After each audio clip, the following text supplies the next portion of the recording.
marketing recruiters, CEOs, and hiring managers. Today we're going to talk about how to choose the right copywriter for your role on LinkedIn without wasting any time.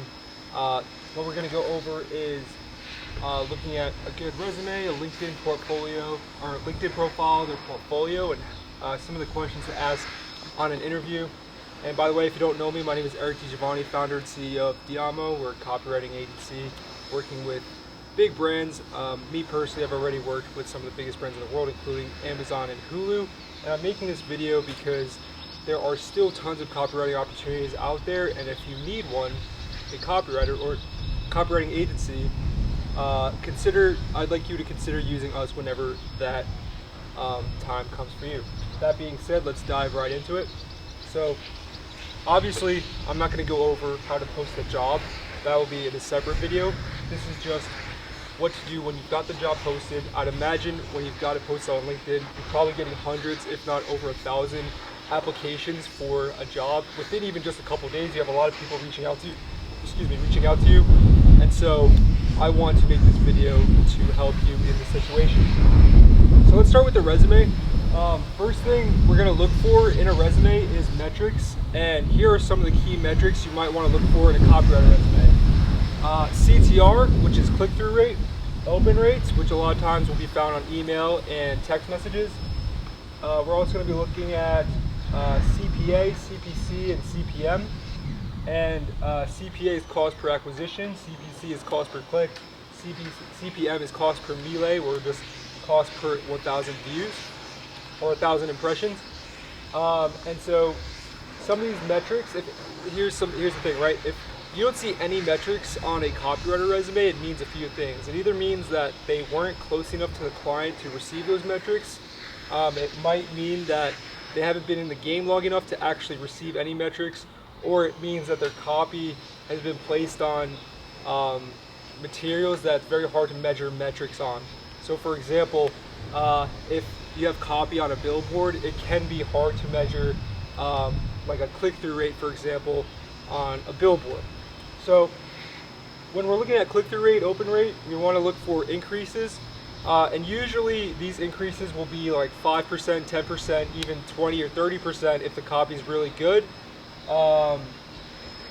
In some cases, you might see like 100 or 200% increase, and a lot of times that is, a lot of times when you're putting 100% or 200% increase, that's usually to like a really, really small segment. So those are usually negligible increases. Ideally, what you're looking for is like 5% increase in open rate, 10% increase in open rate, stuff like that. As far as CPA, CPC, CPM, these kinds of metrics, you're looking for a decrease in costs. And that's because if copy is performing well, your costs to acquire things will go down because the copy is speaking to the audience with the language that they use, so they understand the language that's being used better, so they're more likely to be persuaded and more likely to be clicking on an advertisement. Next thing you want to look for on a resume is just seeing like what the copywriter's experience with voice and style guides are. And what I mean by that, have they written voice and style guides for brands? If they are, that's a good indicator that the copywriter has either worked at a big corporation or they've worked on big marketing teams that need messaging guidelines to deploy advertisements, to deploy copywriting. Next thing, this is really important, this is one of the biggest things you'll find on a resume, is consistency. And what I mean by that is the copywriter you're looking at on their resume, do they have a ton of copywriting experience, or is it kind of all over the place? And most people that are recruiting probably already know this, but I will throw this out there anyway. Technical writing and screenwriting is not copywriting. They're very different skills, and though they do help with copywriting, they're not nearly the same thing, and the use cases are very different. So if you have someone who's a technical writer and you're interviewing them, chances are that they haven't done the same thing a copywriter has done, and chances are that they're going to need a lot more training to get the ball rolling in your company. So I highly recommend staying away from people who are primarily technical writers, screenwriters, creative writers, storytelling writers. A lot of times these writers do not have the same skill set and frameworks that a copywriter might have, and vice versa. And then one more thing that I want to look for on a resume when I'm hiring a copywriter, or when you're hiring a copywriter, is their skill section. Do they have sales experience? Do they have CRM experience? Are they using an ESP? Do they have marketing experience? The reason why I'm asking all these questions is because these are skills that are being used in copywriting, either subconsciously or consciously. It really depends on your role. But let's say you have a copywriter who has ESP experience, like email service provider experience. They know what goes into delivering an email, so they'll write copy that will deliver better than someone who doesn't know what an ESP is. And the reason that's important is because your client's open rates will actually be higher. The inbox, where the email gets placed in the inbox, will be in the primary inbox instead of the junk folder or spam folder. And same thing with like CRM.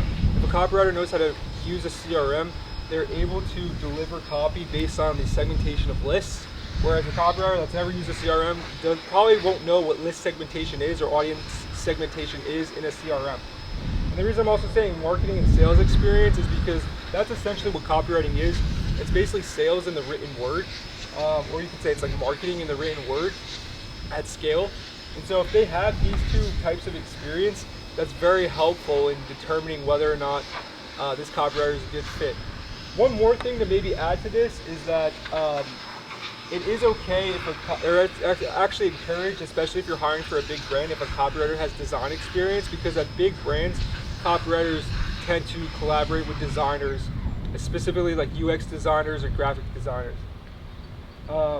Next, we're going to look at the LinkedIn. Does their LinkedIn profile match their resume, and how much does it match? So for example, let's take a look at their experience. Are the companies that they're saying they work for, do they align with what's said on the resume? A lot of times copywriters that I've seen, they'll have long resumes that don't even match what their LinkedIn says. And to me, that's like a red flag. It's like, why would you not match the two? To me, it's like a misalignment of your career goals, and someone who's confused on their career goals, though I understand it, it's probably not a good fit for your company, because if they're not sure what they want to do, they might leave within a few weeks or even a few days of being at your company. So you want to know, you want to get someone who knows what they're doing, who knows their path, and maybe they don't know their full career path, but they have an understanding of where they are in the market, so that they don't quit on you in the next 2 weeks or 3 weeks. In that same vein, you want to look at the LinkedIn recommendations and their skills. So we'll start with recommendations. Who are they getting recommended by? Usually like a red flag for me is when I see a lot of recommendations from people that didn't work at the same companies that they have listed on their LinkedIn. And if they have a few of those, that's completely fine, because working relationships through freelance and other things obviously happen. But a lot of times people will just ask their friends to write recommendations for them, and they haven't even worked at the same company, and they can't even provide metrics on what the copywriter's done. So it's kind of rough if you're looking at a LinkedIn that has no recommendations from the people that they've worked with. A good copywriter will usually attract recommendations by default and not have to like source them from their friends or family. Additionally, on the same vein, like, are the recommendations including collaborations and metrics? Like if the recommendations are saying, hey, this person was great to collaborate with in a design level, that's a really, really green flag in my opinion, because it shows that someone went out of their way to show that this person was a good person to collaborate with. And in the same token, we could talk about their headshots. Like, in my opinion, if you don't even have a solid headshot on your LinkedIn, it probably means that you don't take your career as seriously. For example, I know if you're probably watching this, your headshot's probably decent. If not, then it doesn't cost any money to just put up your phone on a light background and take that headshot. And there's so many tutorials on how to do this. It's like, why not take that time to do it? Like, is their LinkedIn profile built out, and does it look professional? Like, is this someone that you want in your own business? That's how I'd approach LinkedIn. And one more thing we could say about this is like their SEO. Like, does their whole profile say that they're all about copywriting and who they worked with and like what they do? Or is it like all over the place? Like, does it say like they're a designer, they're a marketer, they're CFO, they're like CEO of this, they're CEO of that? If it says all of that stuff and it's all over the place, like in their bio, chances are they don't have a lot of direction on where they're going with their career, which is a red flag because it means they'll probably take the next opportunity that comes up if it's better than the one that you're giving them. So you want to take a look at the SEO, and what I just mean by that is like their search engine optimization. Are they optimized for copywriter search? And chances are if they're coming up on your first search, they're probably optimized for it. Next, let's look at their portfolio. So the first thing I ever look at, and this goes across the board for any creative or any portfolio I'm looking at personally, is like, are they on a subdomain or just a specific domain? And what I mean by that is, does their domain name say, I'll use my example, like Diamo is our agency, diamo.la, or my personal portfolio is at ericdgiovanni.com or ericdd.com. If I had eric.squarespace.com, in my opinion, that looks very unprofessional, especially since it only costs about $15 a year to own a domain like ericdd.com. So if you're a copywriter, if the person you're looking at hasn't invested that time and money into their own domain name, it probably means that they're not very serious about building their career as a copywriter. Also just came up with something, but we'll get to this in a second. Yeah, it probably means that they haven't invested in their career as much. Like, it only takes a couple bucks. Would you go to amazon.squarespace.com? Like, probably not. I mean, it's just such a long domain name. Why would you type all that in when it only costs a few bucks a month or a few bucks a year just to go to amazon.com, for example?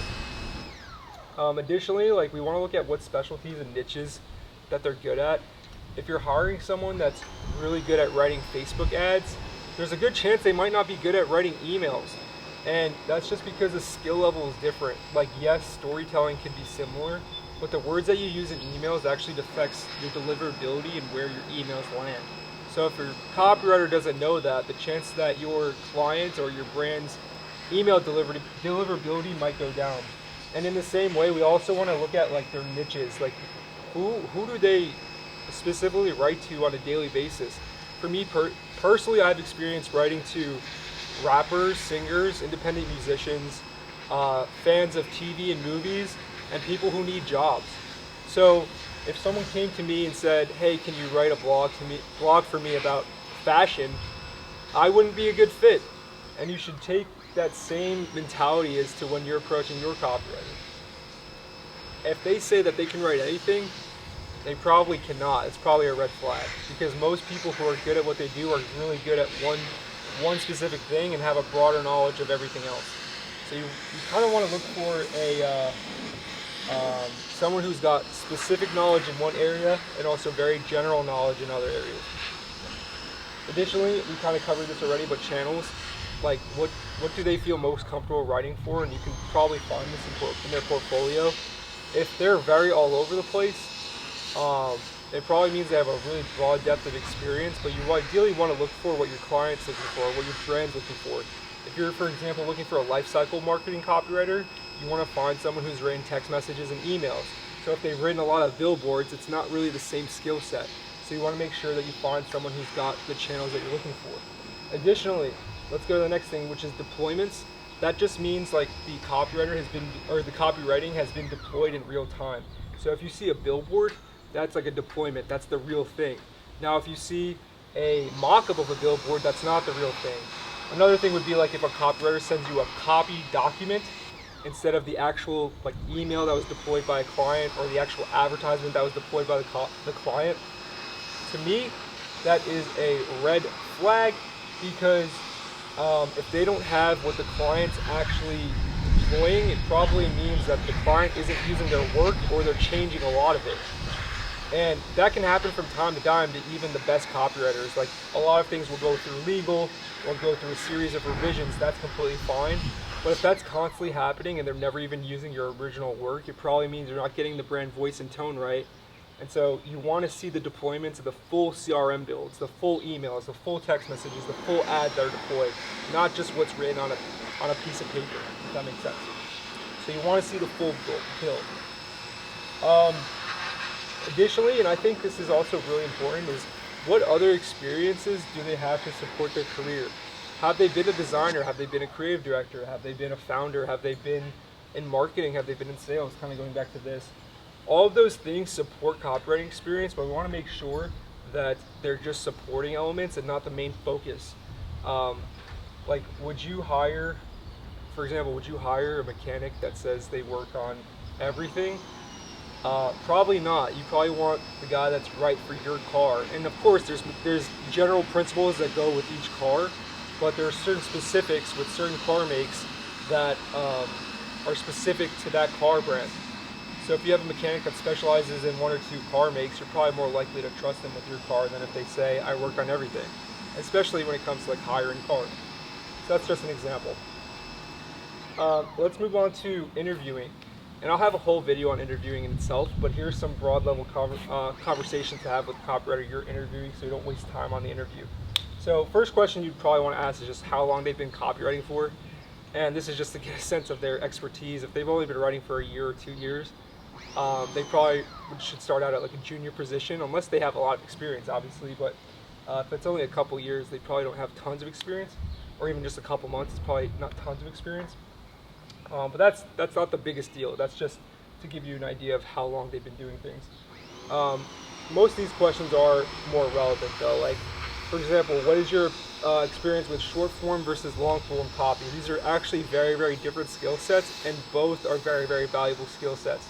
So long form copy is usually associated with direct response copy, which I'll get into in a second.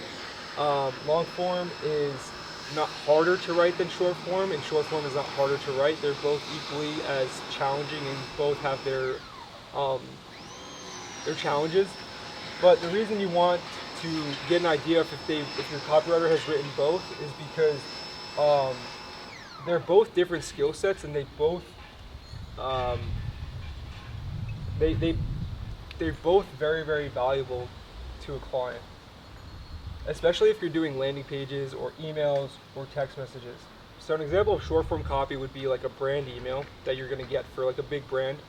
Maybe it's only 200, 300 words, and it's very punchy and tight. And the reason why you want to see if the copywriter's written that is because that actually takes a lot of skill to get the amount of words that your brand wants, the right words in only 300 characters, putting a limit on the amount of characters you write. It's actually really hard to get the right messaging in such a short space without saying the wrong thing or without going over character count. And so a lot of times, even like in text messages, you have character counts. In emails, you have character counts, especially in the subject line and pre-headers. You're going to want to make sure that the copywriter has experience with both long form and short form. And long form, the reason why you want to see if they have experience with long form is because a lot of times you could build much more storytelling in long form, and persuasion a lot of times is built within long form copy, especially if you've ever seen like the really long emails that are just text that are might be several thousand words long, or even just 1,000 words long. Those kinds of emails are more persuasive and will actually get users to buy a lot of times. So that's why you'd want to see if they have experience with long form. In the same vein, do they have experience with brand versus direct response copywriting? So brand copywriting is usually like short form, very punchy and concise, very succinct.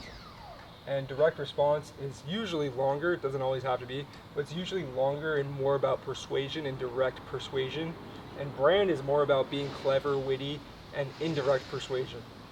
So having experience with both is a plus, because sometimes your client will be asking for both. Not all the times, but sometimes they will be. Me personally, when I was at Amazon, I had to do a little bit of both. It was mostly brand stuff, but some of the emails were really direct response emails. And so you want to have experience with both, especially if you're hiring for an organization that's very volatile and changes a lot. If your team internally changes like every few months or every quarter or every 2 quarters, then chances are the copywriter you're working with is going to be having to switch between short form, long form, brand, and direct response. So that's why it's important to have experience with all of that. Next question would be like, how do you check your grammar and spelling? How do you go about, it's called copy chiefing, just going over your own work. And there's a few answers for this, and none of them are really wrong. Like personally, I use Grammarly. I also use ChatGPT to check my copy. I use another software called Claude, and I'll also run it through like either someone else on my team if I really need them to check it, or I'll I'll make sure I have assignments done a day early so I can check it with fresh eyes. And so if they have a system for that, it's really just whatever they prefer, but just the fact that they have a system is a good thing. And speaking of systems, we're talking about frameworks next. So a lot of copywriters, if they're seasoned, they have frameworks for writing. So one of the more common ones is PAS, Problem, Agitate, Solution. This is mostly for direct response copy, but it could also be for really any type of copy, really. That just means that you're identifying a problem, you're agitating it, and then you have a solution for it. And you're saying that in words. Another framework would be FFF, which is Feel, Felt, Found. That means that's like a sales framework that's used in copy. It basically means like you're identifying where the audience is currently, you can understand their pain points, and you found a new way to solve those pain points. That's just in the written word.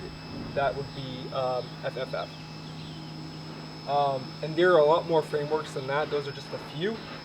If they can't give you any storytelling frameworks, or they can't give you any sales frameworks or copywriting frameworks, chances are they haven't had enough experience to develop them for themselves, so that's a red flag for me. Next, I would say, what style guides are you familiar with? And this really comes down to branding. A lot of times direct response copywriters will have no idea what style guides they use. That's completely okay, but in my opinion, the best copywriters do know what style guides are. Me personally, I'm very familiar with Chicago and AP, but there are a ton of other ones that the copywriter might be familiar with. And the reason brands use style guides is so that they are consistent across multiple channels. So, for example, if you're using a comma in one place, like an Oxford comma, for example, you want to make sure you're using that on every channel across the board. If you're capitalizing your headlines or capitalizing your subheadlines, you want to make sure those are consistent across the board. And so these style guides will help with that. These messaging guidelines will help with that. Next, I would say this is a really, really important question that pretty much every interview I've been on has not asked this question, but as a copywriter, I think it's very important. And that is, what is your in-house versus agency versus freelancer or founder experience? And the reason you want to ask this is because when the copywriter is working in-house, a lot of times they'll have to go through legal, or they'll have to go through a lot of layers of bureaucracy and approvals. And if their copy gets through all those layers, it usually means that they get the brand voice and tone right. It also means that they probably have a lot of experience collaborating with designers, marketers, directors, and stakeholders, which is really important if you're hiring for a big brand. You want someone who can collaborate with you and isn't a pain to work with. Next would be agency. Like, if a copywriter is experienced in an agency, it usually means that they have a lot of experience with quick turnaround times. And the reason you want that is because you want to make sure you get someone that works really quickly. You don't want someone that needs 5 days to write a single email. It's just too long. The client needs something and they need it fast, and they don't want to wait too much time for you to deliver that. A lot of times at agencies, you'll even get work that needs to be delivered within an hour, 2 hours, 3 hours of the ticket submission. So if a copywriter can work very fast and efficiently, that's a very, very good sign that they will get their work on time or early. Another thing that I put in there was freelancer or founder experience. A lot of recruiters will shy away from copywriters that have founder experience, but in my opinion, it shows sign of initiative, which is something that I think every copywriter should have. If a copywriter has freelance experience, it usually means that they know how to get clients, which usually means that they know how to persuade, which will translate into their copywriting. And if they can persuade for themselves, they can probably persuade for other people. And to me, that's a green flag that I would look for. Another question I would ask is, how do you do research? How do you conduct research?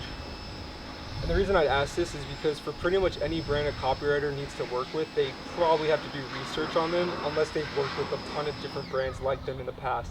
For example, when I was writing for Hulu, I had to research all the TV shows and movies that they would be putting out and write about them. So the tools I would use are like reallygoodemails.com or the Facebook ads library or Google or Reddit. Just these simple, or even like forums just based on TV shows, just these simple answers are actually enough to give you what you need here. If they don't have a tool for researching, or if they don't know how to research, that's a red flag, because a lot of copywriting comes down to research and getting the brand voice and getting your audience language correct. And then finally, we'll talk about books and courses. So I would ask, what are your favorite books on copywriting or marketing in general? Or like what courses have you invested in as far as copywriting goes? And to me, the reason I ask this is because if you went to a doctor or a dentist and they never read a book on dentistry or never took a course or went to school for dentistry, um, you'd probably be like, what? Like, what do you mean? Like, how are you a doctor? It's the same thing with copywriting. If they've never taken a course or read a book or have done their homework on this, it probably means that they're just kind of flying by the seat of their pants. And in my opinion, that's a red flag. I'll always choose a person that's done their homework, that has knowledge in the space, that's read books on either copywriting, marketing, psychology, or whatever is related to copywriting. And same thing with courses. Like, it's all an investment in your career.